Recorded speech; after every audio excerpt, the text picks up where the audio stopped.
बिस्मिल्लाहिर्रहमानिर्रहीम। अस्सलाम वालेकुम। उर्दू फन टीवी में खुशामदीद। प्यारे दोस्तों, माँ मोहब्बत का वो रूप है जिसे अल्फाज में बयान करना तो मुमकिन नहीं। अल्लाह रब्बुल इज्जत ने अपने प्यार को माँ के प्यार से तशबीह दी है और हदीस मुबारक है कि बेशक तुम्हारा रब तुम्हें 70 माओं से भी ज्यादा प्यार करता है। यानी अल्लाह रब्बुल इज्जत इंसान से बेपनाह मोहब्बत करता है और बेशक अल्लाह रब्बुल इज्जत की जात के बाद माँ से ज्यादा प्यार करने वाला इस जहान में कोई नहीं। माँ की ममता और माँ की मोहब्बत पे ये एक लाजवाब वीडियो है कि जो भी इसे देखता है रोने लग जाता है। अरब की एक अदालत में मुकदमे की समाअत हो रही है। एक लड़के को मौत की सजा सुना दी जाती है और फिलफौर अमल दरामद का भी कहा जाता है। उसकी माँ जज के सामने आ जाती है, अपना सर पकड़ के अदलिया से अपील करती है कि मुझे अपने बेटे को एक बार सीने से लगाने की इजाजत दी जाए। अदालत माँ की ममता को समझते हुए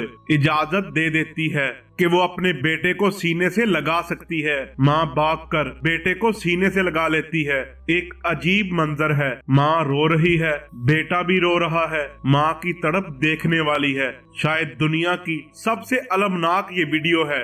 दोस्तों, इस वीडियो ने अब तक कई लोगों को रुला दिया है। माँ और बेटे की तड़प देखकर अदालत में हर कोई रोने लग जाता है। वाकई सच कहा जाता है कि माँ का कोई नेमुल बदल नहीं। अल्लाह रब्बुल इज्जत सबकी माओं को तंदुरुस्ती दे, लंबी जिंदगी दे और जिनकी माएं गुजर चुकी हैं अपने प्यारे हबीब के सदके अल्लाह पाक उनकी बख्शिश फरमा दे। आमीन। उम्मीद करता हूँ ये वीडियो आपको पसंद आई होगी। वीडियो अच्छी लगे तो लाइक एंड शेयर जरूर कीजिएगा।